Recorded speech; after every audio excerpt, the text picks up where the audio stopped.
Bismillahirrahmanirrahim. Assalamualaikum warahmatullahi wabarakatuh. Alhamdulillah. Wabihi nasta'in. Ashhadu an la ilaha illallah wahdahu la sharika lah. Wa ashhadu anna Muhammadan abduhu wa rasuluh. ونصلي ونسلم على هذا النبي الكريم سيد المرسلين وعلى آله وصحبه أجمعين أما بعد أيها المؤمنون اتقوا الله أوصيكم وإياي بتقوى الله فقد فاز المتقون. Muslimin dan muslimat, mudah-mudahan dirahmati Allah Subhanahu wa taala. Di dalam sebuah hadis an Masruq radhiyallahu anhu qala Dzukira Abdullah bin Mas'ud 'inda Abdullah bin Amr faqala zaka rajul لا أزال أحبه. سمعت النبي صلى الله عليه وسلم يقول خذوا القرآن من أربعة من عبد الله بن مسعود فبدأ به وسالم مولى أبي حذيفة ومعاذ بن جبل وأبي بن كعب أو كما قال hadis sahih riwayat Al-Bukhari. Daripada Masruq radhiyallahu an, kata dia apabila disebut nama Abdullah bin Mas'ud di sisi Abdullah bin Amr radhiyallahu anhuma, kata Abdullah bin Amr, zaka rajul la azalu uhibbu. Tuan, hadis ni dia nak cerita dekat kita keharmonian di antara sahabat-sahabat Nabi.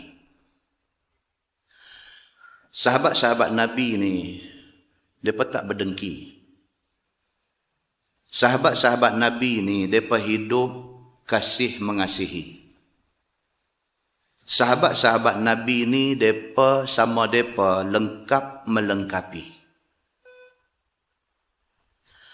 Apabila disebut nama Abdullah bin Mas'ud, ini bukan kecil ana. Abdullah bin Mas'ud satu orang sahabat yang Nabi SAW endorse sebagai satu orang sahabat yang alim Quran. Apabila disebut nama Abdullah bin Mas'ud di depan Abdullah bin Amr pun orang hebat. Abdullah bin Amr bila dengar orang sebut nama Abdullah bin Mas'ud, dia terus kata, zaka rajul la azalu uhibbu. Dia kata ini satu orang manusia yang aku cukup sayang kat dia. Sebut nama sahabat Abdullah bin Mas'ud, yang dengar ni Abdullah bin Amr. Dua-dua orang hebat. Tapi bila sebut nama Abdullah bin Mas'ud, Abdullah bin Amr kata ini satu orang manusia, dia kata la azalu uhibbuh, yang aku bila pun aku sayang dia. Kita tak ada suasana ni dalam masyarakat kita. Kita ustaz sama ustaz tak cantik. Sebut nama satu ustaz lain di depan ustaz ni, dia jebeh mulut. Dia kata kau tu. Dia tak ada ukhuwah Islamiah. Dia tidak ada sayang sama-sama dia. Daripada ustaz-ustaz, daripada alim ulama, sampailah kepada orang Islam sama orang Islam. Kita tak sayang sama-sama kita. Pasal itu orang Islam, orang boleh buat macam-macam di seluruh dunia. Pasal kita tak ada solidariti, kita tak ada perpaduan, kita tidak ada kesatuan, kita tidak ada sayang menyayangi. Tak ada.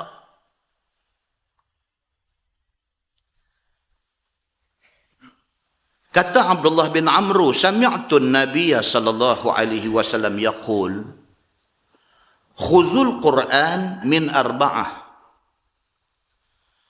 Abdullah bin Amru kata, aku jadi sayang dekat Abdullah bin Mas'ud ni pasal apa? Pasal aku dengar Nabi sallallahu alaihi wasallam ada bersabda, Nabi kata kalau hampa nak ambil Quran, ambil daripada 4 orang ni. Min Abdullah bin Mas'ud fabada'a bihi. Nabi sebut mula sekali Abdullah bin Mas'ud. Nabi kata hampa sahabat-sahabat ada ni, kalau hampa nak mengaji Quran, kalau hampa nak faham Quran, kalau hampa nak reti Quran, hampa ambil daripada 4 orang ini. Nabi kata, ini endorsement. Ini satu pengesahan daripada Nabi akan kebolehan 4 nama yang nak disebut sekali lagi. Kalau yang hampa nak belajar tu Quran, kalau yang hampa nak reti tu Quran, kalau yang hampa nak alim tu ilmu Quran, Nabi kata ambil daripada 4 orang ni. Yang pertama, Abdullah bin Mas'ud. Nabi kata. Wa Salim maula Abi Huzaifah. Kalau nak belajar Quran, belajar daripada Salim maula Abi Huzaifah. Kalau nak belajar Quran, wa Muaz bin Jabal, belajar daripada Muaz bin Jabal, Nabi kata. Wa Ubay bin Ka'ab.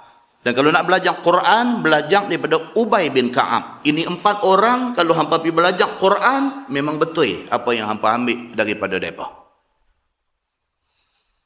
Muslimin dan muslimat yang dirahmati Allah sekalian. Siapa dia mereka 4 orang ni? Sehingga kan mereka ni tersenarai di dalam senarai orang yang menerima darjah kebesaran Allah dan Nabi sallallahu alaihi wasallam. Nih, disenaraikan di dalam satu senarai penerima darjah kebesaran Allah. Bila Nabi sebut, maknanya itu Allah suruh sebut. Abdullah bin Mas'ud tak payah sebut. Ini manusia, Nabi SAW disebut. Ini manusia, Allah faqihkan dia tentang hal agama dan Quran. Siapa Salim maula Abi Huzaifah? Satu orang yang berasal daripada hamba. Salim maula Abi Huzaifah, dia ni asal-asal hamba. Bukan orang merdeka. Orang yang dijual beli di pasaran. Pengulu dia, tuan punya dia, yang memiliki batang tubuh dia, Abu Huzaifah. Bila Abu Huzaifah dengar Nabi SAW menganjurkan supaya orang yang ada hamba, bebaskan hamba. Abu Huzaifah bebaskan Salim ini. Bukan setakat dia bebaskan Salim hamba dia ni, dia merdekakan Salim dan dia bagi Salim ni menikah dengan anak menakan dia.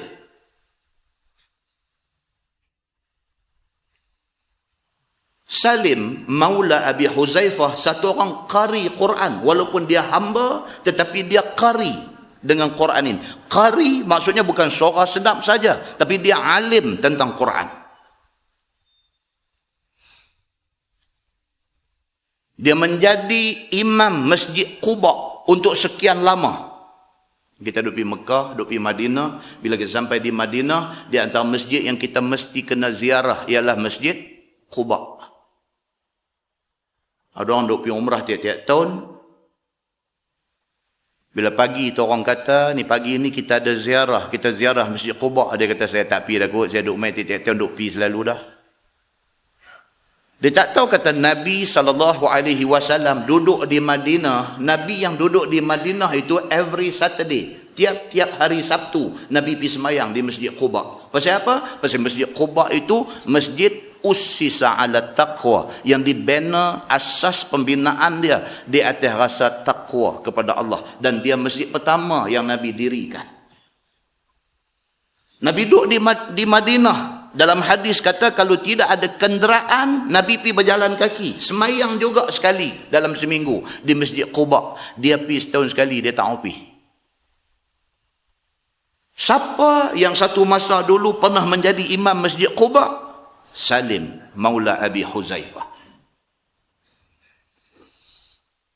Sewaktu perang Yamamah, kalau kita baca dalam sejarah, perang Yamamah ni perang yang berlaku di antara Islam dan juga golongan murtad. Salim Maula Abi Huzaifah turun di dalam perang Yamamah ini apabila orang yang dipertanggungjawabkan bawa bendera Islam di dalam perang itu, Zaid bin Khattab, apabila dia tewas di dalam perang itu, bendera dia bawa tu duk terbang nak jatuh, Salim Maula Abi Huzaifah pisambak dengan tangan kanan dia. Pasal apa? Pasal bendera itu adalah simbol kepada pasukan Islam.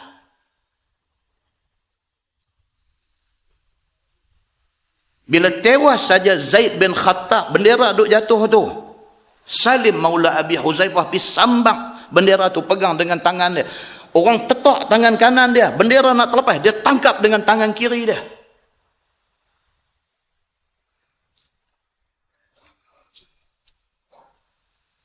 Dan perang Yamamah itu berakhir dengan matinya Musailamah Al-Kazzab, orang yang mengaku jadi nabi palsu ini. Bila perang selesai, sahabat-sahabat pergi duk cari, mereka jumpa Salim Maula Abi Huzaifah dalam keadaan tenat nak mati. Dia cedera parah. Bila orang sampai dekat dia, mula yang terbit di mulut dia, dia kata macam mana keadaan Huzaifah, bos lama dia. Dia tak boleh lupa jasa kebaikan Huzaifah, bela dia masa dia jadi hamba dulu, tumpah kasih sayang kepada dia, merdekakan dia dan bagi menikah dia dengan anak penakan Huzaifah. Dia tak boleh lupa. Di saat-saat nazak nak mati itu, bila orang main pegang dia, pangku dia, dia tanya Huzaifah macam mana. Dia tak peduli ke dia. Dia duk kira bos dia, Huzaifah. Dia beralih-beralih. Huzaifah duk ada sebelah.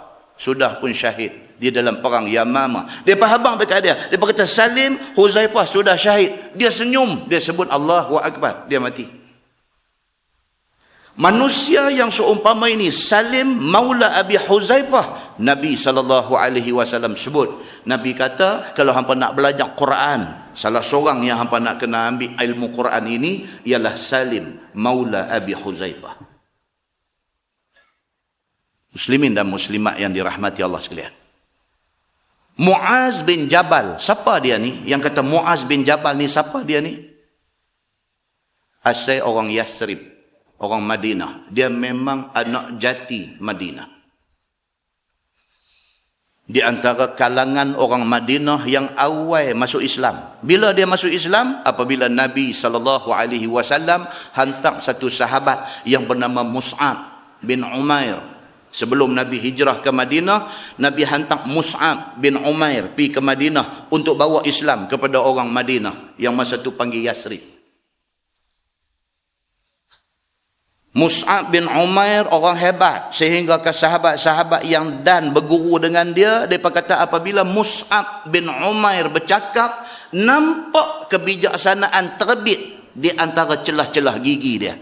Nak abang kata gigi ada jarang. Bila dia bercakap tu, mereka nampak kebijaksanaan terbit daripada mulut dia. Ketika Mus'ab bin Umair dihantar oleh Nabi ke Madinah, ke Yasrib, untuk nak ajak orang Yasrib tentang Islam, masa tu Muaz bin Jabal budak-budak lagi, dia masuk Islam dah. Satu orang tokoh di Madinah, di Yasrib pada masa tu, yang rupa parahnya segak, cerdik, dan dia satu orang yang outstanding di Madinah. Outstanding ni maksudnya dalam ramai-ramai orang nampak dia. Dia ni cerdik pada awal dah. Daripada budak-budak, cerdik itu nampak pada dia. Kecerdikan itu dapat dilihat pada dia.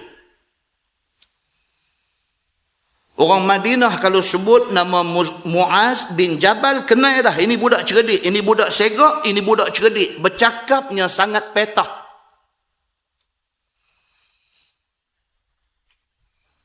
Dia bukan sahaja alim dalam agama, bahkan dia qari dalam Quran. Dan dia satu orang yang disebut oleh Nabi sallallahu alaihi wasallam sebagai satu orang yang sangat faham tentang halal dan haram.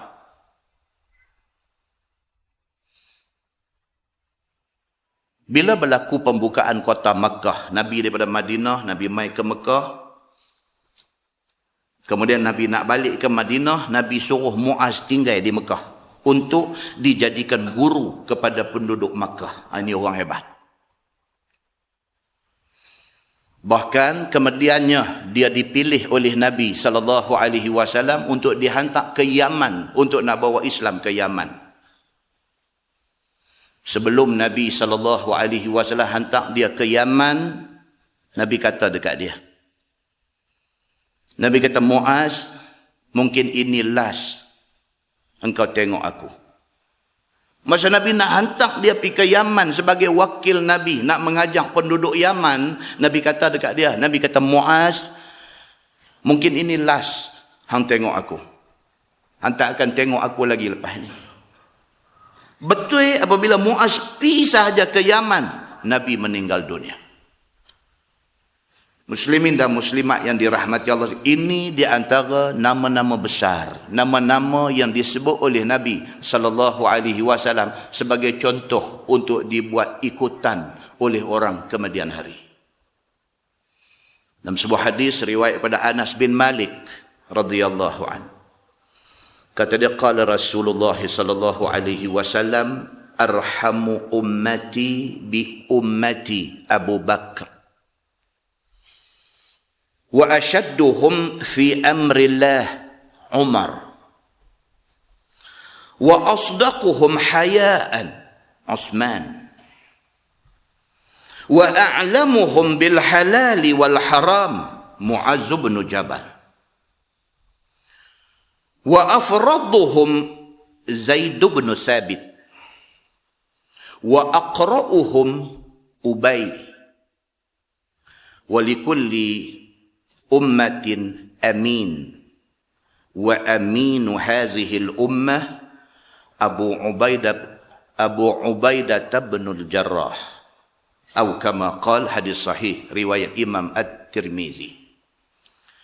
Anas bin Malik kata, Nabi SAW bersabda, Nabi kata, orang yang paling belah kesian kepada sama-sama umat Islam ialah Abu Bakar As-Siddiq. Nabi ni, dia nak abang dalam hadis ni, kata Nabi ni, dia kenal sahabat dia ni, dia kenal sungguh-sungguh. Kita, bini kita pun kita tak kenal sungguh-sungguh. Bini kita pun kita tak kenal sungguh-sungguh. Dia boleh duk jual kita sekupang dua duit. Bini boleh duk jual laki hari ni. Pasal apa? Pasal kegagalan laki kenai bini. Abang, la ilaha illallah, dia hantar saya pergi kursus pula lagi seminggu. Allah, saya yang ni yang saya tak suka ni.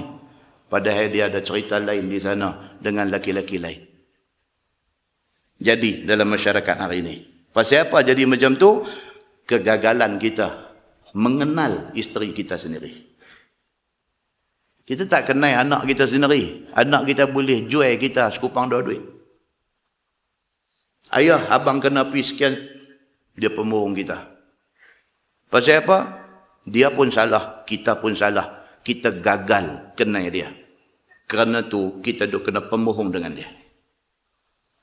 Nabi SAW satu orang Nabi yang mempunyai sifat fatanah, sifat bijak, cerdik. Nabi dia kenal, bukan sahaja keluarga dia, sahabat-sahabat dia kenal. Sehingga kan Nabi boleh sebut, Nabi kata, arhamu ummati bi ummati Abu Bakr. Orang yang paling belah kesian kepada umat aku ialah Abu Bakar As-Siddiq. Dia mempunyai sifat belah. Dia tak boleh. Dia baru bismillah, ayam mata dia derah dah. Dia tak boleh. Rajulun buka, satu laki-laki kuat menangis. Wa asyadduhum fi amrillah Umar. Nabi kata yang tegas dalam hal yang melibatkan agama Allah, hukum Allah, perintah Allah, Umar Al-Khattab. Nabi kata. Wa asdaquhum hayaan Osman. Nabi kata orang hak paling malu, hak paling pemalu, Osman bin Affan. Tuan-tuan, kita dah cerita di masjid ni, hari Osman nak kena bunuh dengan pemberontak yang mai kepung rumah dia. Untuk pertama kalinya Osman pakai seluar panjang. Tidak pernah diriwayatkan oleh siapa-siapa kata Osman ni pakai seluar. Tak ada. Tapi hari dia dikepung nak dibunuh oleh orang yang memberontak, yang tak puas hati, yang termakan dengan fitnah, yang ditabung oleh musuh terhadap Osman ni, hari itu dia pakai seluar. Bila isteri dia tanya dia kata, abang pasal apa ni? Tak pernah pakai seluar, abang pakai seluar. Dia kata, aku tak mau kalau aku mati dalam keadaan aurat aku terselak. Pemalu dia di sisi Allah Subhanahu wa taala. Itu dia Osman. Nabi sebut, Nabi kata wa asdaquhum hayaan. Orang hak paling pemalu, sungguh-sungguh dia malu kepada Allah ini ialah Osman bin Affan. Wa a'lamuhum bil halali wal haram Mu'az bin Jabal. Orang hak paling reti, hak paling tahu tentang halal haram ialah Mu'az bin Jabal. Hak kita baca tadi cerita dia. Dia bak halal, bak haram ni dia cukup jaga. Dan dia cukup tahu hak mana halal, hak mana haram. Wa afraduhum Zaid bin Sabit. Yang paling alim dalam ilmu faraid ialah Zaid bin Sabit. Faraid ni bukan semua ustaz cerdik, tuan-tuan. Bukan semua ustaz reti. Faraid ni mengaji, bukan tak mengaji, tapi tak cekap. Ada hak cekap ni. Habang aja ustaz, saya kematian bapa, mak saya ada lagi, kami laki-laki ada 3 orang, perempuan ada 2. Macam mana ustaz? Terus ambil pensel, terus tulis cara pembahagian dia. Tulis dah, mak hang dapat berapa per berapa, hang dapat berapa laki-laki, perempuan dapat berapa, harta ayah tinggal tahu dak gi berapa, habang dandan dia kira-kira terus bagi. Itu alim faraid. Itu alim faraid. Siapa yang alim dalam faraid ini? Zaid bin Sabit. Wa aqra'uhum Ubay. Nabi kata yang paling qari Quran ini ialah Ubay bin Ka'ab. Maka kerana itu pada zaman pemerintahan Umar Al-Khattab, Umar lantik dia untuk jadi imam sembahyang tarawih. Ubay bin Ka'ab. Wa likulli ummatin amin. Nabi kata bagi setiap umat ada orang yang amanah. Walaupun zaman kita hidup hari ini, akhir zaman, nak cari orang amanah susah, Nabi kata ada. Dalam ramai-ramai ada orang yang amanah. Wa amin hazihil ummah. Dan orang yang amanah dalam kalangan umat aku yang ada hari ini, ialah Abu Ubaidah Al-Jarrah. Dia orang yang paling amanah.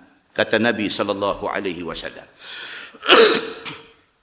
Tuan-tuan, Abu Bakar As-Siddiq ni orang hebat, tuan-tuan. Nabi sebut dalam senarai tadi, Nabi sebut dia dulu orang yang paling prihatin, orang yang paling belah kesian ialah Abu Bakar As-Siddiq. Tuan-tuan, dalam sebuah hadis riwayat Imam Muslim, kata Abu Hurairah radhiyallahu anhu, qala Rasulullah sallallahu alaihi wasallam, man asbaha minkumul yawm sa'iman. Nabi satu hari duduk depan sahabat-sahabat ni, Nabi tanya. Nabi kata, kalangan kita ada ni, siapa yang pagi tadi bangkit, niat nak puasa sunat? Nabi tanya. Ni, dalam kalangan kita ada ni, siapa yang puasa sunat hari ni? Qala Abu Bakar, ana. Abu Bakar kata, saya puasa ya Rasulullah. Kita hari ni, mai hari Arafah. Orang tanya tak puasa ke hari ni? Dia tanya balik puasa apa? Tak tahu pun kata puasa Arafah, tak tahu pun. Orang habaq pula kata hari ni Yaumul Arafah ni, hari Arafah ni. Oh, sunat puasa ke? Tanya pula lagi. Abu Bakar As-Siddiq, hari Isnin, hari Khamis puasa. Nabi tanya, siapa yang hari ni puasa sunat? Dia kata, ana ya Rasulullah. Nabi SAW tanya, faman tabi'a minkumul yaum janazah. Nabi kata hari ini siapa yang ada ikut jenazah ke perkuburan? Qala Abu Bakr, ana. Dia kata, saya ada ikut. Tadi ada satu kematian, saya ikut sampai ke kubur. Qala Nabi sallallahu alaihi wasallam, faman at'ama minkumul yawm miskinan. Nabi kata, siapa dan pada kalangan ada ramai-ramai ni yang hari ini ada bagi makan orang miskin? Qala Abu Bakr, ana ya Rasulullah. Dia kata, saya ada bagi makan orang susah tadi. Qala faman ada minkumul yawm maridan. Nabi kata, hari ini siapa yang ada pergi ziarah kawan-kawan sakit? Qala Abu Bakr, ana ya Rasulullah. Abu Bakar kata, ada dan pergi tengok seorang sakit tadi. Qala Rasul sallallahu alaihi wasallam, majtama'na fi imri'in illa dakhala al-jannah. Nabi kata, siapa yang semua benda hak aku tanya tadi dia buat, dia ahli syurga. Aku tak mau cakap banyak. Nabi kata, siapa yang semua benda hak aku sebut tadi, aku tanya siapa puasa sunat, dia ada buat puasa sunat. Aku tanya siapa yang hari ini ada ikut jenazah ke perkuburan, dia ada ikut jenazah ke perkuburan. Siapa yang hari ini ada bagi makan orang miskin, dia ada bagi makan orang miskin. Siapa yang hari ini ada pergi tengok orang sakit, dia ada pergi tengok orang sakit. Siapa yang buat semua benda ni, Nabi kata, aku tak mau cakap banyak, illa dakhalal jannah, syurga tempat dia. Nabi kata. Maksud dia apa dia, tuan-tuan? Maksudnya kita ni disuruh jadi orang baik, dan di antara ciri sifat orang baik itu ialah orang yang menjaga hal ehwal kemasyarakatan. Muslimin dan muslimat yang dirahmati Allah sekalian, minta banyak-banyak kepada Allah supaya kita dikekalkan di dalam kebaikan, hidup kita melakukan kebaikan, mati kita di dalam kebaikan, bangkit kita esok bersama dengan orang-orang yang melakukan kebaikan. Mudah-mudahan muqaddimah itu memberi manfaat kepada kita, insyaAllah. Kita menggunakan Bahrul Mazi jilid 15. Bahrul Mazi jilid 15, muka surat 239. Muka surat 239. Kita masuk tajuk baru, bab ma jaa fi dukhul 'ala al-umara.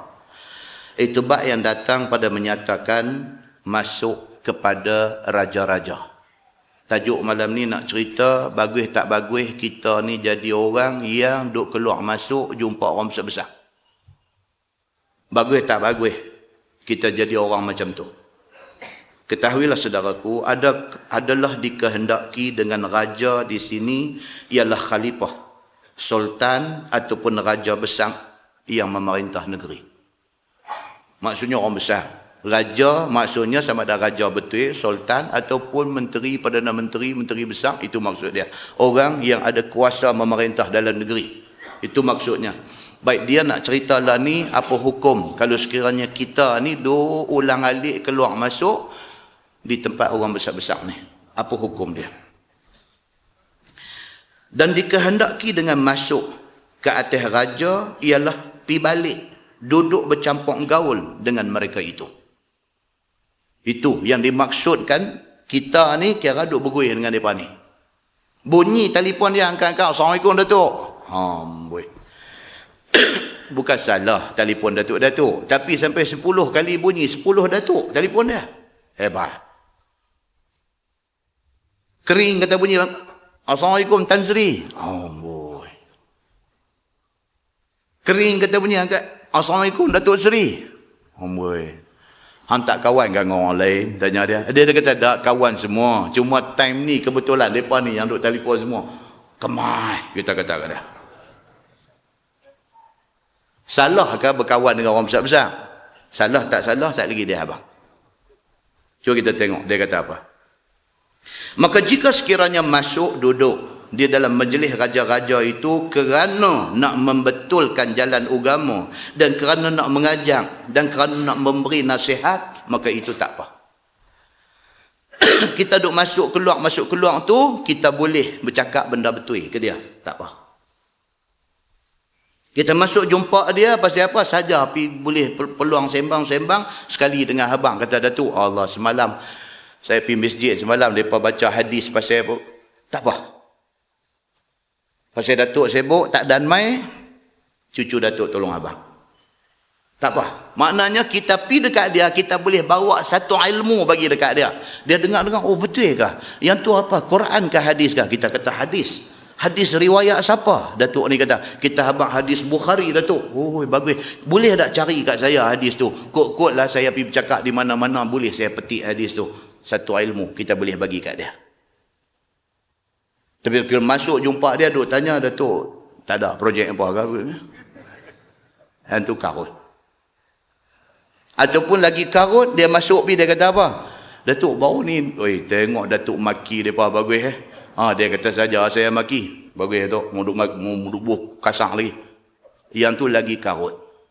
Pasal apa? Dia menambah karut Datuk tu lagi. Mai hak jenis macam ni, pergi nak abang kata bagus. Benda hak kau tu buat tak bagus, dia pergi doa abang bagus. Bagus tu, patut depa ni mau ajak macam tu. La haula wala quwata illa billah. Terkadang-kadang masuk jumpa orang besar-besar kerana nak menyampaikan nasihat, nak mengajar agama dan sebagainya, terkadang menjadi wajib dia. Kadang-kadang wajib. Masuk pi, kalau orang lain tak boleh masuk, kita saja yang boleh akses orang-orang ni, maka wajib kepada kita kena pi dan sampaikan agama kepada mereka. Dan jika masuk duduk di dalam majlis raja-raja besar itu supaya mencapai nama dan supaya jadi tinggi martabat ataupun supaya gah nama dan kerana nak mendapat harta dan sebagainya, maka itu haram pada syarak. Dia kata tu dia. Kalau diulang alik pi kerana benda-benda yang disebutkan tadi, nak cari kesempatan atas kedudukan kawan tu, pi jumpa orang yang berkenaan ni kerana nak ambil nama, kerana nak pergi kecek, nak ambil pingat hak besar lagi dan sebagainya. Dia kata kalau itu sahaja tujuan dia, dia kata maka itu haram pada syarak. Pasal apa? Pasal tak membawa kebaikan pada agama. Bermula dalil itu adalah hadis yang dikeluarkan oleh Imam At-Tirmizi. Kata dia an Ka'b bin Ujrah radhiyallahu anhu qala kharaja ilaina Rasulullah sallallahu alaihi wasallam wa nahnu 9 5 wa 4 ahadul adadaini min al-arab wal akhar min al-ajam. Diriwayatkan kepada satu sahabat Nabi sallallahu alaihi wasallam, nama dia Ka'ab bin Ujrah radhiyallahu anhu. Kata dia telah keluar kepada kami Nabi sallallahu alaihi wasallam padahal kami tengah duduk dalam dua kumpulan yang ada jumlah 9 orang. Ka'ab bin Ujrah, dia kata kami duduk ada 2 puak. Tani satu puak, balik tu satu puak. Nabi mai. Satu kumpulan itu 5 orang, satu kumpulan 4 orang. Ni ada 2 geng. Satu 5 orang, satu 4 orang. Satu daripada 2 kumpulan itu Arab dan satu lagi Ajam. Dia kata hak duduk dalam geng ni orang Arab, hak balik ni bukan orang Arab. Duduk sembang. Nabi keluar mai. Bila dilihat Nabi SAW, kami duduk dalam kumpulan itu, lalu sabda Nabi, faqala isma'u hal sami'tum innahu sayakunu ba'di umara faman dakhala alaihim fasaddaqahum bikazbihim wa a'anahum ala zulmihim falaysa minni wa lastu minhu wa laysa biwaridin ala al-haud. Sabda Nabi SAW, dengarlah sekalian kamu akan kalamku ini. Nabi keluar mai dekat depa ni, balik ni 5 orang, balik ni 4 orang. Nabi pergi berdiri tengah-tengah, Nabi kata dekat depa, isma'u. Ni, Nabi kata dengar ni, apa aku nak kata ni. Hal sami'tum, Nabi kata hampa dengar dah ni. Makna kata penting dah hak Nabi nak abang ni? Penting. Mula-mula Nabi kata isma'u, Nabi kata dengar, ni aku nak abang satu benda. Hal sami'tum, hampa dengar dah? Nabi nak make sure tak ada yang tidak. Nabi nak abang, kata benda hak Nabi nak abang saat lagi itu penting, kena bagi perhatian. Maka jawab mereka itu, kami dengar dan kami taat ya Rasulullah. Oh, mereka kata kami dengar dan kami janji apa juga yang Tuan abang, kami akan taat. Sabda Nabi SAW, adakah mendengar sekalian kamu akan kalamku ini? Jawab mereka, kami dengar dan kami akan junjung ya Rasulullah. Sabda Nabi, bahawa sesungguhnya kelak akan jadi kemudian daripada wafat aku, ganti orang yang mengkepalai orang Islam itu ialah raja-raja yang beradat, yang berperangai mereka itu menyamun kerjanya. Nabi abang di depan 9 orang ni. Nabi kita dengar baik-baik ni, aku nak abang kat hamba. Nabi kata, selepas wafat aku esok ni, kendian hari esok ni, orang yang nak mai jadi ketua, nak jaga hampa ni, penyamun, dia kata. Wih, kasang hadis ni patut baca, tak patut baca ni? Kasang ni. Nabi kata lagu tu. Nabi kata baik-baik. Selepas wafat aku esok-esok ni, orang hak naik pegang amanah menjadi ketua yang menjaga orang-orang Islam ini, sebahagian daripada mereka ni beradat mereka itu penyamun. Nabi kata, mereka ni nanti jadi penyamun. Berebut nak pegang jawatan ni pasal apa? Pasal nak samun kekayaan negara. Berebut nak pegang jawatan ni bukan nak berkhidmat kepada masyarakat. Berebut ni pasal nak kaya. Alhamdulillah tak jadi lagi di Malaysia ni. Yang tu patut kita bersyukur. Ni hak Nabi sebut 1400 tahun dulu ni, Nabi sebut ni, alhamdulillah tak jadi lagi kat kita lah ni. Yakni siapa gagah daripada orang Islam itu dan berkuasa ia memerintah, naik dia dengan sendirinya jadi raja dan memerintah semua orang dengan suka hatinya sendiri sahaja. Nabi kata esok ni pemimpin hak nak naik esok-esok ni, lepas aku tak ada esok ni, depa naik dapat kuasa, dia membujuk lalu melentang patah. Seram baca hadis ni kan. Maka tidak dengan kesukaan orang besar dan pahlawan muslimin dan sekalian rakyat menaikkan akan mereka itu, mengaku akan dia pemimpin dengan pilih mereka itu, maka apabila telah naik seorang itu menjadi raja dengan yang demikian itu, maka sudahlah keluar dia daripada jalan syarak. Dia dilantik oleh rakyat yang memilih dia. Bila dia naik, dia langgar habis agama ni semua. Maka peringatan kepada orang yang nak memilih, jangan pilih orang yang macam ni. Dan peringatan kepada orang yang dah dipilih, jangan berkelakuan begini. Itu Quran, itu hadis. Kita bila dengar ni nak ambil iktibar tu. Semua orang hak pilih pun kena ambil iktibar. Aku kena pilih orang yang tak ada sifat Nabi sebut ni. Orang hak dah dipilih ni, dia kena ingat, aku jangan jadi macam yang Nabi sebut ni. Aku tak mau jadi pemimpin yang nak mengaut kekayaan negara atas amanah yang diberikan. Dan diperintahkan sekalian orang itu menurut hawa nafsunya. Dia perintah, dia ikut nafsu, tidak ikut Quran, tidak ikut hadis, tidak ikut agama. Dan diperintah harta baitul mal itu sebagaimana kehendaknya. Duit zakat pun dia pakai suka hati dia. Dia jadi ketua, dia pegang kuasa dalam negeri, dia ambil duit zakat, beli jersey bola sepak bagi dekat orang. Pun alhamdulillah tak jadi di Malaysia ni. Dia lupa kata itu duit zakat. Dia lupa kata duit zakat itu channel dia kepada asnaf zakat. Dia lupa Quran sudah bagi tahu innamas sadaqat lil fuqara wal masakin. Dah bagi tahu satu-satu asnaf tu. Dia lupa termasukkah jersey bola di dalam asnaf itu. Muslimin dan muslimat yang dirahmati Allah sekalian.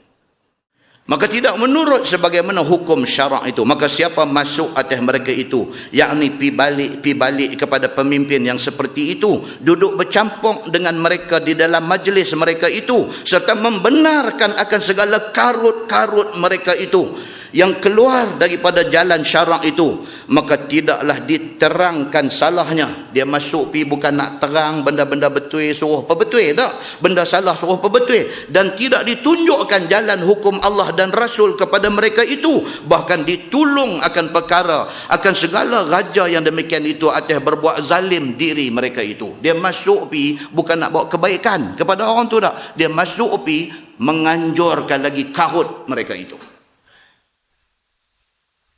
Yang ini dicarikan dan ditunjukkan jalan helah yang dikatakan harus pada syarak, mengerjakan apa yang berbetulan dan bertentangan dengan hawa nafsu raja besar yang demikian itu. Bukan dia pi nak habaq kata benda ni haram pasal ini Quran, ini hadis kata haram, tak. Dia masuk pi, orang besar kata dekat dia, ni saya nak buat benda ni, hang pi cari dalil kata boleh. Dia pergi jadi lagu tu. Sepatutnya dia masuk pergi kena habang, benda ni tak boleh buat. Dia kata, bos, benda ni tak boleh buat. Pasal apa? Quran tak bagi buat. Benda ni tak boleh buat. Pasal hadis kata tak boleh buat. Tak, dia masuk pergi, bos dia kata kat dia, ni saya nak buat benda ni. Saya tak mau dengar ni haram-haram semua. Hang pergi cari dalil kata boleh. Balik buka kitab sampai terbalik kuang duk cari ni. Nak bagi boleh apa yang kau tu mahu. Jahanam, orang yang macam ni.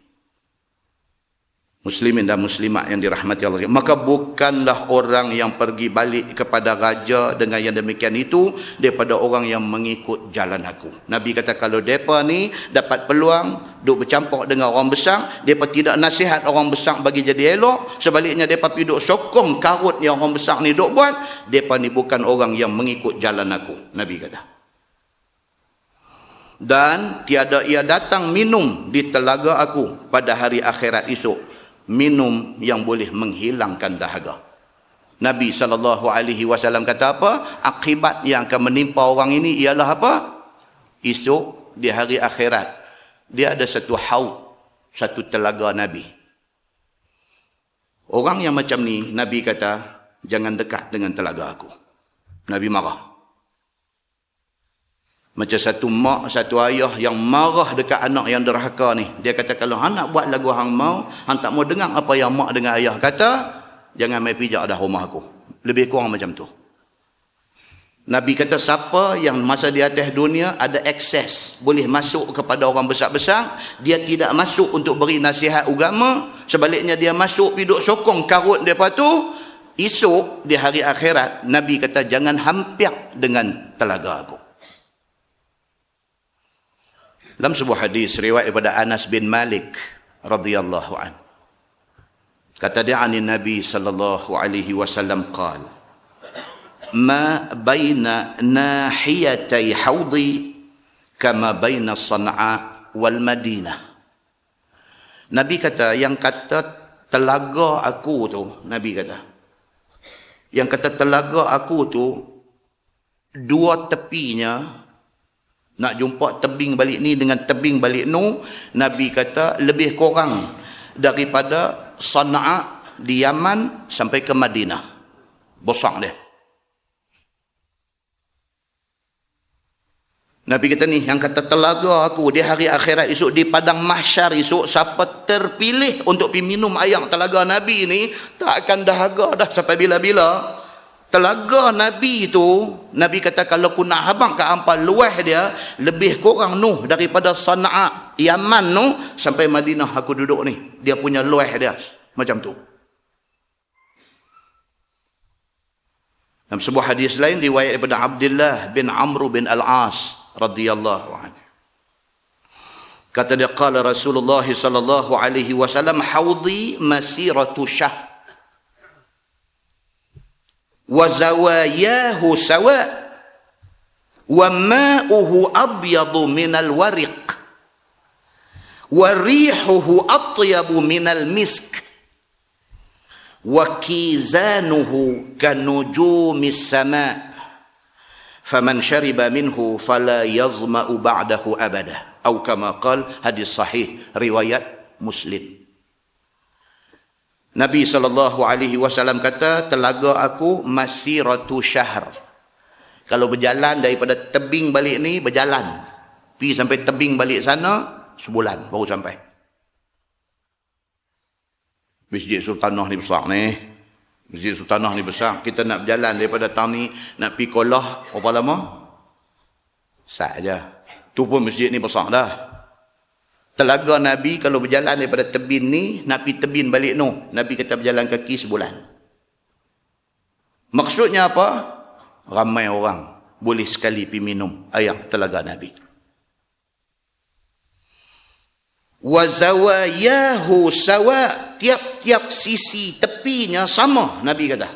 Kalau sini pergi ke sana sebulan perjalanan, balik ni ke balik ni pun sebulan perjalanan. Besar dia. Wa ma'uhu abyad minal wariq, air dia ni lebih putih daripada perak. Silver tu tengok lebih daripada tu lagi. Warihuhu atyabu minal misk, wangi dia lebih wangi dari kasturi. Wakizanuhu kanujumis sama, gemerlap cahaya dia macam kerdipan bintang di langit. Faman syariba minhu, Nabi kata siapa dapat minum daripada air telaga aku itu, fala yazma'u ba'dahu abada, siapa bila-bila dia tak akan dahaga dah seumur hidup dia.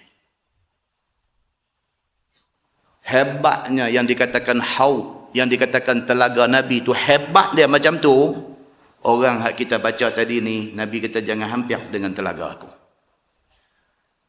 Muslimin dan muslimat yang dirahmati Allah sekalian, hati-hati jangan kita tergolong dalam golongan itu.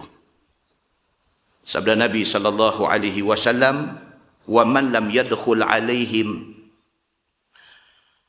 wa lam yu'inhum ala zulmihim wa lam yusaddiqhum bikazbihim fahuwa minni wa ana minhu wa huwa waridun 'alal haud." Sabda Nabi sallallahu alaihi wasallam, dan siapa-siapa yang tidak masuk atas pemerintah itu, yakni tidak pergi masuk bercampur gaul di dalam majlis mereka itu dan tidak tolong mereka atas kezaliman mereka itu, yakni tidak tunjukkan jalan helah, jalan untuk nak mengharuskan raja-raja memperbuat perkara yang ditegah oleh Allah yang mengikut hawa nafsu itu, dan tidak sokong, tidak dibenarkan segala karut mereka itu, bahkan dinasihati mereka itu dengan mulut dan kelakuan, maka ialah orang yang terjumlah di dalam orang yang menjalankan jalan aku. Nabi kata siapa yang kalau dia boleh pergi masuk jumpa orang besar-besar ni, dia masuk, dia bercakap agama, dia selamat, dia boleh pergi telaga aku. Siapa yang kalau dia masuk, dia pergi tegur apa tak elok yang dibuat oleh pemerintah ni, dia dapat mai minum air telaga aku. Siapa yang apabila pemerintah buat karut, dia tidak pergi campur dengan karut itu, dia boleh masuk minum air telaga aku. Tapi siapa yang tak buat macam tu, jadi macam golongan tadi, jangan hampir dengan telaga aku. Kata At-Tirmizi, ini hadis sahih, lagi gharib, tiada kami ketahui akan dia, akan hadis ini, melainkan daripada ini wajah. Kita boleh tengok dalam banyak riwayat cerita tentang benda yang sama. Masalah, dia kata sabang atas agama itu sebenarnya amat sukar. Dia kata susah, dia kata nak sabang dengan agama ni bukan senang. Bukan senang tuan-tuan. Tuan-tuan, kita duduk di mana pun lah. Kita duduk di mana pun. Kita jadi guru sekolah. Oh, nak bersabak dengan agama ni bukan senang. Pergi dapat pengetua kaki yak-yak-ye ni. Kita ustaz dalam sekolah tu. Oh, pening. Tak usah bercakap orang yang pegang jawatan agama dalam sebuah negeri, dalam sebuah negara. Itu besar. Dalam sekolah saja. Pengetua saja. Bos kita saja. Dia jenis merapu. Dia jenis hujung tahun lagu nak buat majlis, ajak cikgu-cikgu semua pergi hotel mana ke, panggil cikgu ni main menyanyi, panggil cikgu ni main menyanyi, saat lagi lagu nak buat belaga pipi laki-laki perempuan. Pun tak ada di Malaysia ni. Kalau berlaku macam tu, kita ni ustaz dalam sekolah tu, kita ni nak pergi tegur pengetua ni, nak pergi habang dekat pengetua, kata cikgu, tak boleh buat lagu ni cikgu ni, tak betul. Pengetua tengok lagu tu ya, kita rebah lah. Rebah tu sampai Long Pasir Sabah tu. Tu baru dalam pagang sekolah kecil tu aja. Satu ustaz dah tak terbit suara dah nak tegur pengetua. Tuan-tuan jangan cakap dalam sebuah negara. Orang-orang agama ni bukan tak tahu kata benda tu tak boleh. Merekam ni, tapi nak habang lagu mana? Maka dia main pula tajuk ni. Dia kata apa? Dia habang dekat kita ni. Dia kata nak sabak dengan hal agama ni bukan senang. Anak-anak kita tuan-tuan, anak-anak kita keluar universiti, dapat kerja bagus, join dengan international company. Join dengan international company. Mereka punya annual dinner, mereka semua belaga gelas. Nama pun international company. Annual dinner mereka bukan orang Melayu saja. Annual dinner mereka ni satu dunia punya orang mai. Wakil dia, representatif daripada Jerman ada, daripada Perancis ada, daripada England ada, daripada apa, semua mai kira botol keluar mai ni bukan macam botol Coca-Cola. Anak kita duduk terkapit dalam tu. Dia nak meresap hilang, tak mau hadir dalam majlis tu. Dia punya GM cari dia. Dia kata, mana Ismail kita mana? Kata Ismail ada dalam bilik hotel dia atas. Dia tapi panggil dia. Mai duk tarikkan selimut tu. Dia atas ni. Dia kata kalau ku turun jahanam. Tak mau minum. Dia pecekah mulut. Dia bagi minum juga. Hey Ismail, come on. Dia kata. Kacau mai ni pun. Come on Ismail.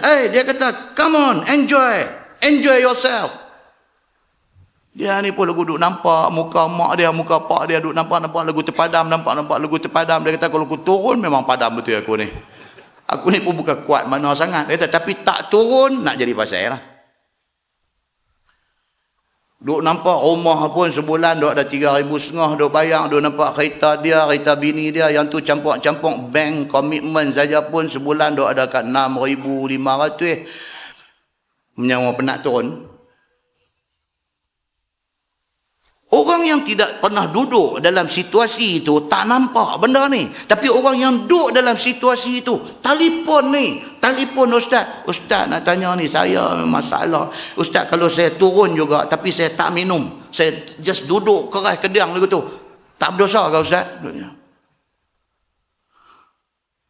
Ya.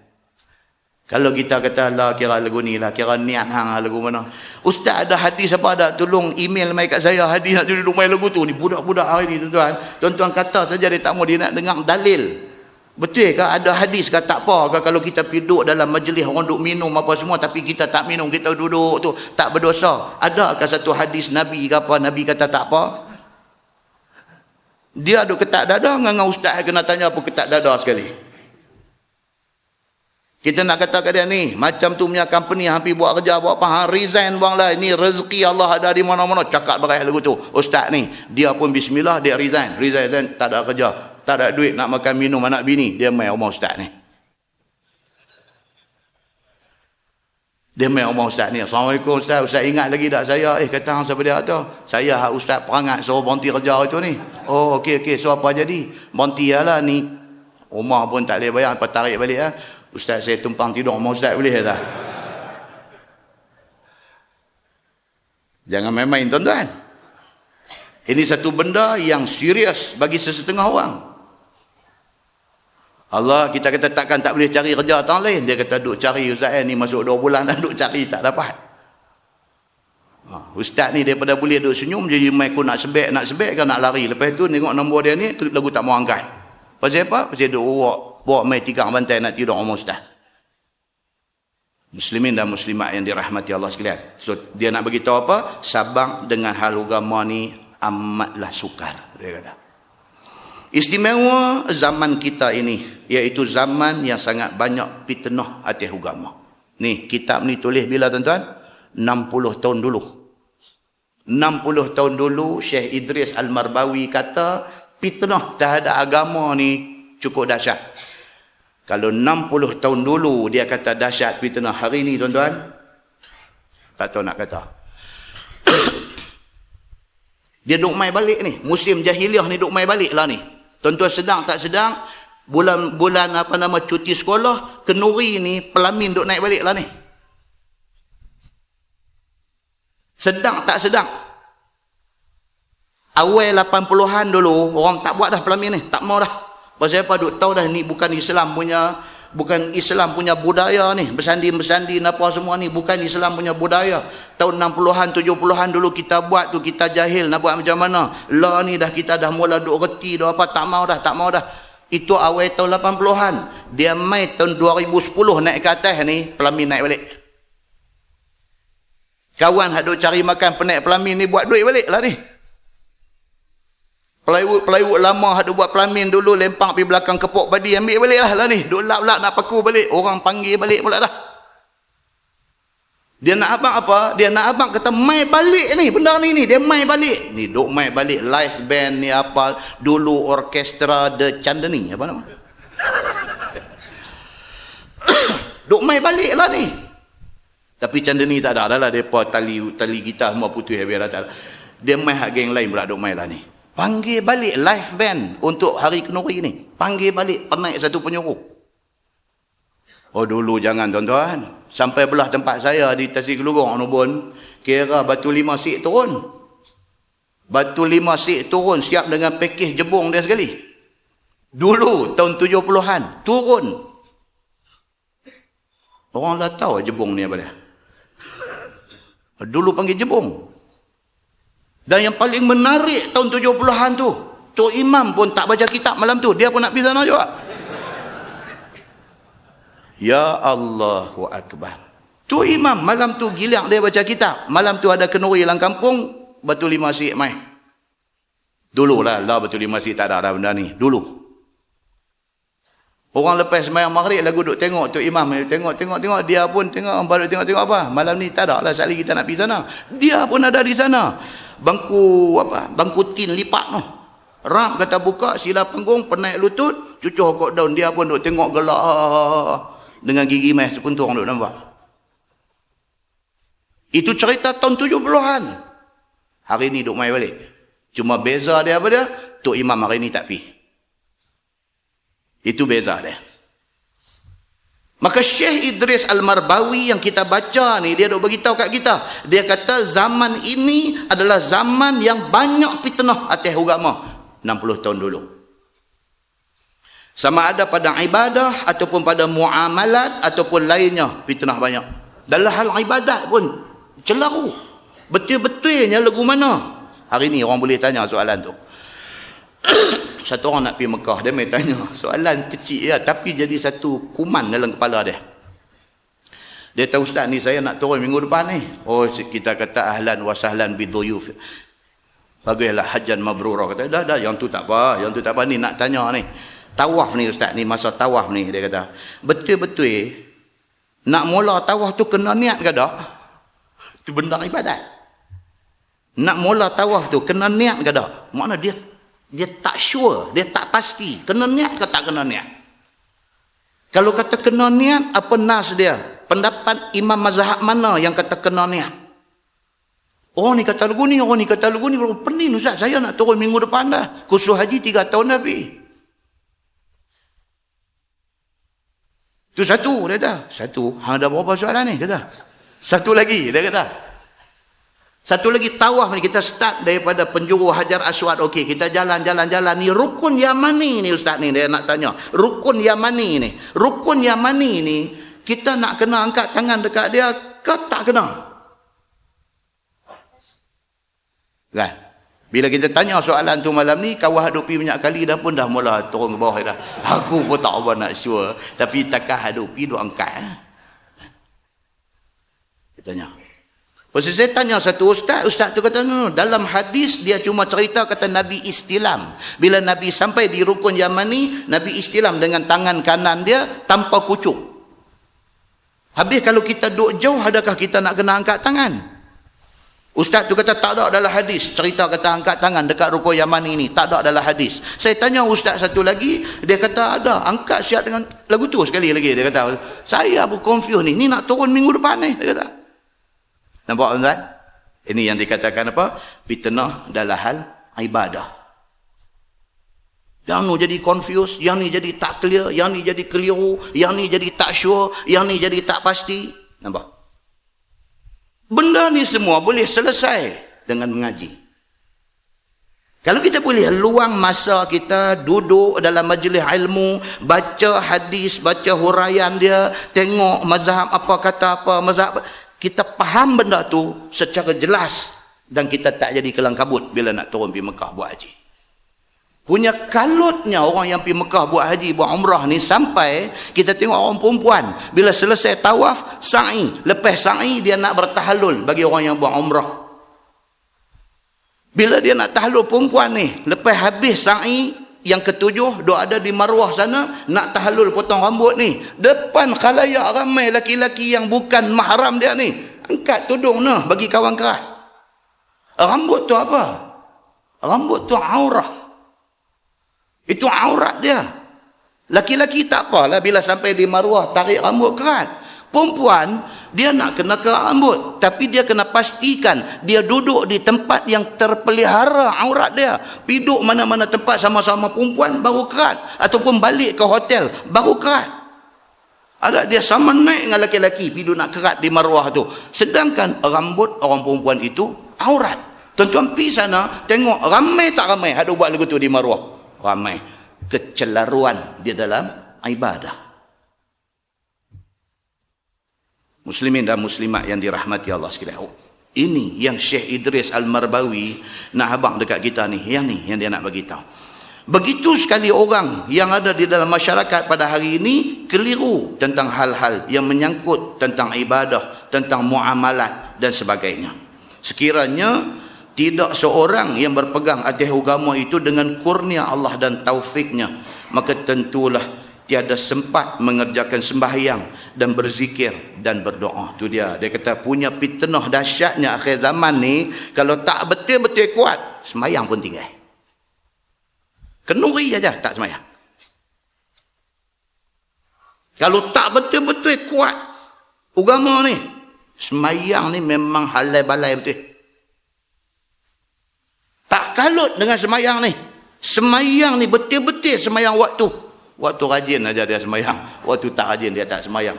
Waktu tak kalut dia semayang. Waktu kalut dia tak semayang. Kadang-kadang kita jadi mak pak tua-tua ni, bila anak kita yang dah berumah tangga kerja balik main rumah ni, mata kita ni duk perhati tengok je dia semayang ke tak lagi ni. Tengok masa dah nak habis dah baru tanya. Kakak semayang dah lagi asal? Ada lagi baru nak lari pergi ambil air semayang. Punya tak ambil beratnya semayang ni. Kita pun naik cuak. Lepas maghrib lagi duduk di dapur ni, mak dia duduk tanya kakak ni, mak tanya kakak betul-betul ni, kakak duduk semayang dah? Mak tanya. Semayang awak kak tak semayang pula? Kata ada yang tadi apa sampai nak masuk maghrib kakak tak semayang asar lagi. Dah tadi terlupa dia kata. Semayang terlupa. Mak ni mulalah sambil duk potong apa ni, duk abang, kakak dulu ayah susah kakak hantar kakak pergi mengaji, ungkit balik. Kakak bukan mengaji sekolah biasa tau. Kakak daripada sebelum masuk sekolah dah masuk taski, dah masuk pasti. Kakak dah mengaji agama kakak. Ayah bagi masuk sekolah rendah Islam dulu kakak. Jangan buat macam ni kakak. Semayang ni penting kakak. Dia kata, mak sudahlah. Saya bukan tak semayang, saya semayang. Mak jangan duk. Nampak tuan-tuan? Tak risau ke kita mak bapak bila tengok anak macam ni? Muslimin dan muslimat yang dirahmati Allah sekalian. Dengan sebab apa pergi jadi macam tu? Dengan sebab nak menerkam kerja, mengumpul dunia dan mau kaya. Pasal itu aja. Anak-anak pergi jadi lagu ni pasal apa? Pasal nak menerkam dunia, dia kata. Otak tak ada fikir lain, fikir nak tambah duit. Otak tak ada fikir lain. Fikir ni kerja-kerja lah. Nak pergi cari side income lagi. Nak cari pendapatan sampingan lagi. Nak pergi jadi ejen, direct selling itu, ini dan sebagainya. Saat lagi mereka buat motivasi pukul Eropah sampai pukul semua habis tinggal semayang. Bukan semua, tapi ramai. Muslimin dan muslimat yang dirahmati Allah sekalian. Ataupun kerana mau bersukaria dan kerana nak turut hawa nafsu dan juga kerana nak turut teman handai yang sebaya. Pasal kawan punya pasal. Hak kita bagi dekat dia daripada taski dulu, sekolah rendah Islam dan sebagainya sampai peringkat universiti, dia ubah channel, dia masuk bidang profesional, dia pergi jadi accountant, dia pergi jadi lawyer, dia pergi jadi engineer, dia pergi jadi apa. Sedangkan asas kita dah bagi cantik dah. Sampai di peringkat tu, terpadam habis yang asas ni. Pasal apa? Pasal nak menerkam dunia, dia kata. Perkataan yang digunakan oleh Syekh Idris Al-Marbawi, menerkam dunia, dia kata. Muslimin dan muslimat yang dirahmati Allah. Dan jika sekiranya tidak dengan pertolongan Allah, tentulah pencarian dalam hal kehidupan itu semuanya haram dan syubhat. Kalau tak kerana Allah tolong, habislah, membojok lalu melentang patah. Haram halal pun dia tak kenal dah. Dia redah semua sekali. Nasib baik Allah tolong dia. Allah tolong dia, bagi teringat juga sekali-sekala. Teringat juga sekali-sekala. Maka dia jadi elok sikit hari ini. Muslimin dan muslimat yang dirahmati Allah. Dengan kerana mendapatkan makan minum dan pakaian dengan tipu dan bohong dan memakan harta orang dengan jalan haram itu, menuntut harta dengan riba, berhutang dengan riba, duduk di dalam rumah yang haram, berjalan di tempat yang haram, pergi datang semuanya haram. Dia kata, ada orang hidup macam tu. Hidup dia ni keliling semua sumber haram. Wal'iyazubillah. Ada orang macam tu. Rasuah ni menjadi wajib bagi dia. Dia dah set dah hidup dia tu. Gaji sekian banyak, rasuah sekian banyak. Dia campur dua tu, itu keperluan dia. Keperluan bulanan dia. Bila tak dapat yang tu, dia tak boleh hidup. Rasuah sudah menjadi makanan harian dia. Anak bini dalam rumah membesar dengan duit rasuah tu. Muslimin dan muslimat yang dirahmati Allah sekalian. Tetapi orang yang kuat berpegang dengan agama, sabar dan ditahannya dirinya daripada segala yang haram itu dengan bersungguh hati. Sebagaimana sebutlah hadis riwayat At-Tirmizi. Kata dia an Anas bin Malik radhiyallahu anhu qala Rasulullah sallallahu alaihi wasallam ya'ti 'ala an-nasi zamanun as-sabiru fihim 'ala dini kal qabid 'ala al-jamr. Maksud dia apa? Diriwayat pada sahabat Nabi sallallahu alaihi wasallam, nama dia Anas bin Malik radhiyallahu anhu. Sabda Nabi sallallahu alaihi wasallam, akan mai satu masa kepada manusia yang sabar mereka itu dengan agama seperti orang yang genggam bara api. Siapa nak pegang dengan agama betul-betul, macam tu genggam bara api. Kalau tak tahan betul-betul, lepaslah agama ni. Kalau tak tahan betul-betul, tak boleh dah nak beramal dengan agama ni. Umpama Nabi kata, orang yang nak pegang dengan agama di akhir zaman ni macam orang genggam bara api. Yakni sehabis-habis susah dia berpegang dengan syarak itu dan mengibaratkan sebagaimana orang yang pegang bara api. Kata At-Tirmizi, ini hadis gharib. Itu dia. Muslimin dan muslimat yang dirahmati Allah sekalian. Anas bin Malik yang riwayat hadis ni, dia sahabat yang menjadi orang kanan Nabi. Kita ada cerita banyak dah pasal Anas bin Malik ni. Dia antara sahabat yang mati umur tua. Dalam setengah riwayat kata dia mati umur 103 tahun. Anas ni, Anas bin Malik, anak kepada Ummu Sulaim ni, yang kita cerita banyak kali dah ni. Dia mati umur 103 tahun. Az-Zahabi, Imam Az-Zahabi kata dia mati pada tahun 93 Hijrah. Dia mati. Dia beritahu hadis ni dekat kita. Dan dia merupakan sahabat yang di Basrah, dia yang last sekali wafat. Di Basrah. Dia di kalangan sahabat Nabi, dialah orang yang last sekali wafat di Basrah. Sebelum dia mati, Anas bin Malik ni 40 tahun dia menjadi imam masjid di Basrah. 40 tahun dia imam di Basrah. Satu orang sahabat Nabi yang cukup alim dan menjadi rujukan sekalian ramai orang Islam pada masa itu. Nabi masuk daripada Mekah ke Madinah, Nabi mai, dia orang Madinah. Nabi masuk ke Madinah, umur dia baru 10 tahun masa tu. Mak dia bawa pergi serah dekat Nabi, suruh jadi khadam Nabi. Mak dia kata, saya lain tak ada, harta tak ada, apa pun tak ada. Yang saya ada anak ni aja. Dia kata, terimalah dia sebagai khadam Tuhan. Umur baru 10 tahun. Nabi duduk di sana 10 tahun. Umur dia 20 tahun. Nabi wafat. Dia hidup lagi. Sehinggalah umur 103 tahun. Lepas dah Nabi wafat, dia hijrah ke Basrah. Dia jadi imam di Basrah 40 tahun. Dia mati di Basrah. Dia beritahu dekat orang, dia kata Nabi SAW beritahu menjelang akhir zaman, siapa nak pegang dengan Islam sungguh-sungguh, dia ibarat orang yang kena genggam bara api. Kalau tak tahan, lepas dah agama ni. Kalau boleh tahan, syurga duduk nanti. Muslimin dan muslimat yang dirahmati Allah sekalian. Masalah dia kata umat Muhammad membesarkan diri. Akhirnya menjadi hina diri. Sesungguhnya ini satu perkara yang menunjukkan atas Nabi SAW adalah satu mukjizatnya yang telah zahir sebagaimana yang disabdakannya itu. Iaitu akan mendapat orang-orang Arab yang Islam itu memerintah orang kafir sehinggalah menjadi hamba sahaya akan anak-anak raja kafir daripada raja-raja Parsi dan Rom. Itu dia. Nabi dah bagi tahu dah, esok Islam akan menang. Parsi dengan Rom kuasa kafir pada masa itu. Nabi kata esok Islam akan memerintah. Anak-anak raja Rom, anak-anak raja Parsi akan jadi kuli hamba. Nabi habang.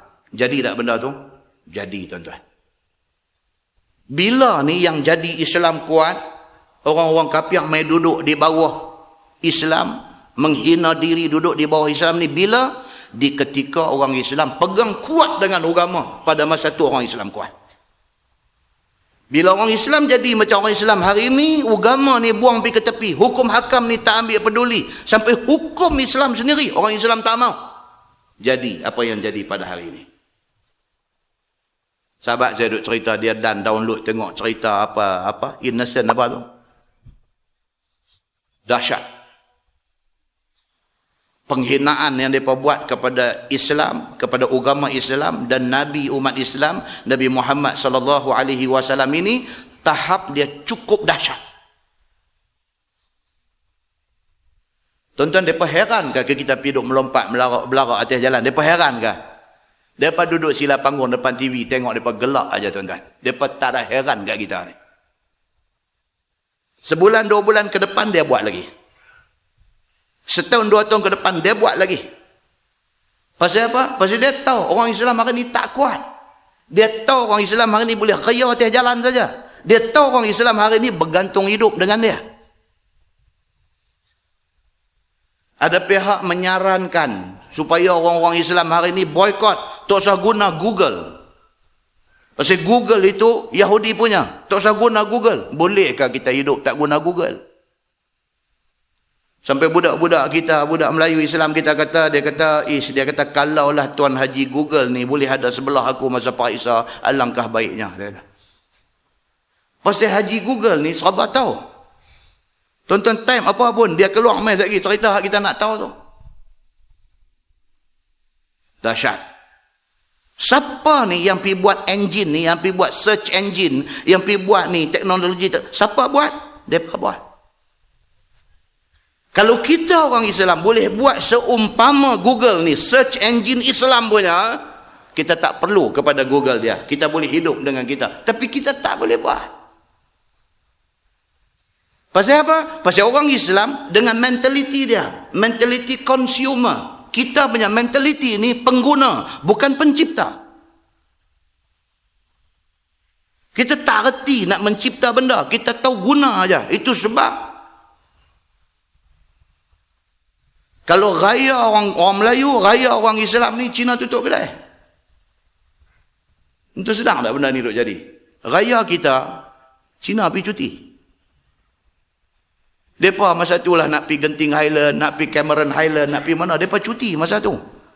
Kata buka raya hampa, pasal apa yang hampa cuti? Dia kata kalau buka pun tak ada orang beli, pasal orang raya semua. Maknanya ada beli ni kita. Raya dia tak tutup kedai, dia buka kedai. Pasal apa? Pasal raya dia pun kita nak pergi beli. Tak sedang, benda tu kita tak sedang. Kita renung balik, baru kita nampak, oh tu dia. Yang kata orang Melayu, orang Islam ni, tahap dia, tahap tu. Pusing satu bandar ni, nak cari orang Islam gunting rambut, tak ada. Sedang tak? Kalau start ni kuat ramai tak tahu lah. Tak ada. Pusing habis ni, tak mana kedai orang Islam buat kedai gunting rambut? Tak ada. Pasal apa? Pasal kita tak menjadi peneraju kepada bidang-bidang ini. Raya Hindu, surat abang tak ada. Pasal apa? Pasal hak duk distribute surat abang kebanyakan mereka. Hak beli kita. Bila kita marah dekat Yahudi, duk hina Islam, kita marah ni, kita lompat dia jalan ni. Itu saja yang kita boleh buat. Tapi kalau tak buat, tak boleh. Mereka tak heran terus kat kita. Kita tak tunjuk kemarahan kita. Tapi takat buat tu saja, mereka tak heran kat kita. Tak jejah pun dia. Takkan nak bakar bendera. Bendera tu pun hampa beli, bukan kami beli. Dia kata, hampa beli, betul hampa bakar. Duit hampa juga hampa bakar. Mereka boleh fikir macam tu. Muslimin dan muslimat yang dirahmati Allah sekalian, ini kedudukan orang Islam bukan di Malaysia, seluruh dunia. Begini keadaan dia. Sedangkan hak kita duk baca malam ni, Nabi SAW bagi tahu dekat sahabat-sahabat dulu, Nabi kata apa? Satu hari esok Islam akan pegang power. Anak-anak Raja Rom, anak-anak Raja Parsi akan menjadi hamba-hamba. Dia kata. Nabi abang lagu tu. Maka dengan kerana itu, sudahlah pula orang Arab itu besar diri dan bermegah-megah dan banyak nikmat yang dikurniakan Allah. Bila dah betul apa yang Nabi kata, orang Islam jadi berkuasa, lupa diri. Lupa diri. Pasal apa? Pasal kuasa kita pegang. Pasal apa? Pasal semua kita kata doa dalam tangan kita, kita kontrol, kita lupa diri. Maka semua pun duk hidup dengan besar diri, bermegah-megah dengan nikmat yang dikurniakan Allah. Dalam keadaan dia bersedap di dalam nikmat itu, bangkit pula hamba sahaya daripada anak Persi dan anak Rom, hantam balik tuan dia orang-orang Arab ini. Akhirnya apa? Orang ambil balik kuasa itu, kapiak kontrol balik dunia ni. Pasal apa? Pasal orang Islam ni cepat sangat lupa diri. Muslimin dan muslimat yang dirahmati Allah, sehinggalah dapat dikalahkan dan menjadi mereka itu memerintah apa yang sebelumnya diperintah oleh orang Islam. Mereka take over habis. Marah ni mereka ni hantar balik negeri, baru mereka tahu mereka balik negeri kita nak beli di kedai siapa. Pasal apa? Pasal semua kedai mereka punya. Sedang tak sedang mereka punya. Tanya saja the store siapa punya. Tanya ni siapa punya. Tanya ni siapa punya. Ni siapa punya. Semua hak orang punya. Bukan hak kita punya. Tanah kita pun dulu hak kita punya. Dulu lah hak mereka punya. Ni doa abang ni dulu ni berapa kelung ni semua tanah Tok Wan hang ni abang. Anak kita pun kata, oh Tok Wan kaya lu ayah tu. Ha ni semua Tok Wan hang punya ni. Anak tanya lah siapa punya? Alah mereka punya lah. Lagu tu yang duk ada. Muslimin dan muslimat yang dirahmati Allah. Bermula sekalian itu telah berlaku. Bermula hadis yang menunjukkan dikeluarkan oleh Imam At-Tirmizi. Kata dia Ani bin Umar radhiyallahu anhu qala Rasulullah sallallahu alaihi wasallam, "Iza masyat ummati al-mutayta wa khadamaha abna'ul muluk, abna'u Faris war Rum. Sullita syiraruha ala khiyariha." Diriwayatkan oleh satu sahabat Nabi sallallahu alaihi wasallam, nama dia Abdullah bin Umar bin Al-Khattab radhiyallahu anhuma. Kata dia, sabda Nabi sallallahu alaihi wasallam, apabila banyak jadi berlaku di kalangan umat aku jalan melenggang-lenggang besar diri kerana banyak nikmat yang dikurnia Allah. Tuan-tuan nampak hadis ni 1400 tahun dulu Nabi kata, apabila orang Islam ni berasa dia duduk dalam comfort zone, orang putih kata duduk dalam zon selesa. Pasal apa? Pasal Malaysia ni negeri kita. Kita duduk dalam zon selesa. Pasal apa? Pasal anak kita dapat keputusan tak apa elok pun dapat universiti. Pasal apa? Pasal kita payah-payah ada subsidi. Pasal apa? Bila kita duduk dalam keadaan macam tu, terlalu comfort, terlalu selesa, terlalu bergantung hidup kepada orang. Bila kita duduk dalam keadaan macam tu, kita lemah. Tuan-tuan tengok orang Islam duduk di Singapura, kuat tak mereka? Oh. Orang Islam Singapura, tuan-tuan pergi tengok yang kata masjid di Singapura. Oh, hebat tuan-tuan. Mereka masjid, mereka ada kompleks. Masjid mereka ada kompleks. Masjid keliling ni ada klinik gigi, ada mini market, ada barber shop, kedai gunting rambut, ada kedai rempah cabai, ada restoran, ada keliling tu. Saya tanya, saya kata ni yang duk menjaga ni siapa? Budak-budak ni dulu pergi mengaji atas beasiswa masjid. Masjid bagi beasiswa kat budak-budak ni, mereka pergi mengaji, pergi buat medik, pergi buat perubatan, balik mai buka klinik dalam masjid. Dan orang Islam disuruh support dia. Dan orang Islam support. Sewa, masuk balik kat masjid. Masjid rolling balik duit tu, bagi lagi kepada anak orang Islam di masa depan. Pasal apa mereka boleh buat macam tu? Pasal apa? Pasal mereka minority di Singapura. Pasal apa? Pasal mereka tak dapat macam kita dapat keselesaan ini. Kalau mereka tidak usaha, mereka tidak dapat. Maka kerana tu, mereka usaha dan mereka struggle dan mereka hidup.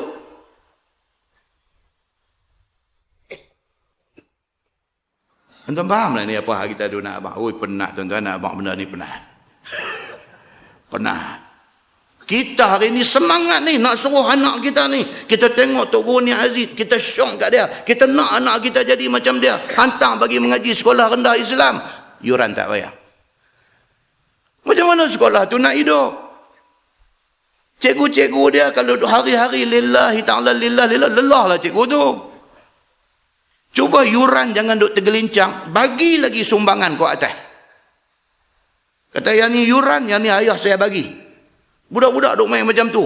Sekolah ni, oh tuan-tuan, bila ada duit ni, macam-macam boleh buat. Ada sakit ni apa, semangat tu tinggi, sumbangan itu korang. Pergi hutang di kedai orang Islam, kalau tak bayar, tuan kedai tegur sikit, ingat sampai mati oh. Dia pergi hutang kedai Cina. Cina maki dah tak bayar. Dia kata, alah tauke, janganlah marah saya tu macam. Tak apa. Tuan-tuan, bercakap tentang sikap ni, sambung kuliah subuh esok tak habis. Sikap kita ni, sikap kita tu. Kena ubah tuan-tuan. Ini yang dia dulu beritahu ni. Apabila umat Islam ini, kata Nabi SAW, Iza masyat ummati al-mutayta'. Apabila berjalan umat aku ni, mutayta' maksudnya melenggang-lenggang seronok, macam orang senang, macam orang kaya, tak gaduh buat kerja banyak, duit dia ada. Apabila orang Islam main sikap macam ni, mengambil semua benda, take for granted, ambil sambil lewa. Apabila orang Islam sikap macam ni dan menghadam akan dia, yakni menjadikan hamba sahayanya anak-anak raja dan anak raja Parsi dan Rom.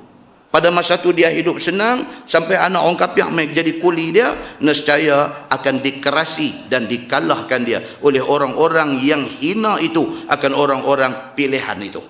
Nabi kata apa? Hampa duk ralit, esok orang ni, esok dia makan hampa. Muslimin dan muslimat yang dirahmati Allah sekalian.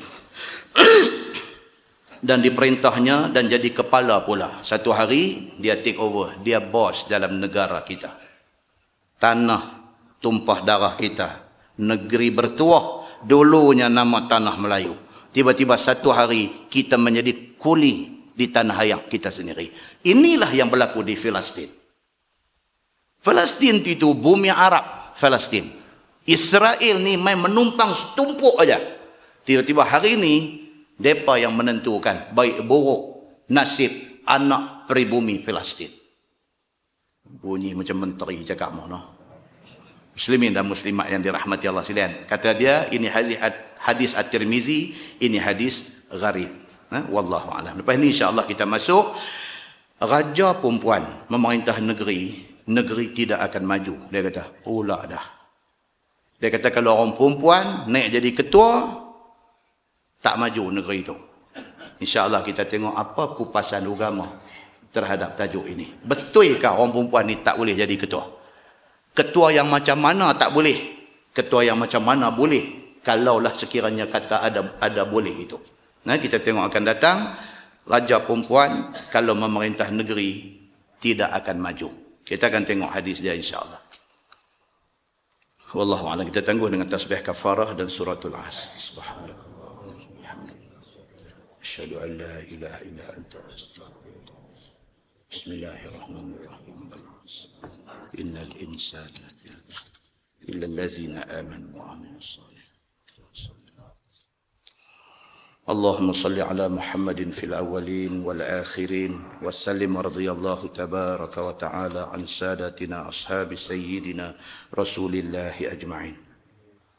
بسم الله الرحمن الرحيم. الحمد لله رب العالمين حمدا يوافي نعمه ويكافئ مزيده. يا ربنا لك الحمد كما ينبغي لجلال وجهك الكريم وعظيم سلطانك.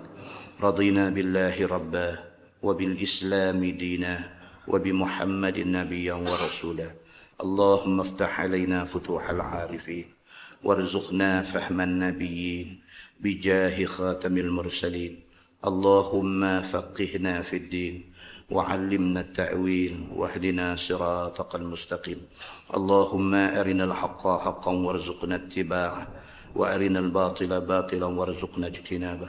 اللهم اجعل جمعنا جمعا مرحوما وتفرقنا من بعده تفرقا معصوما. وصلى الله على محمد وعلى آله وصحبه وسلم والحمد لله رب العالمين. السلام عليكم.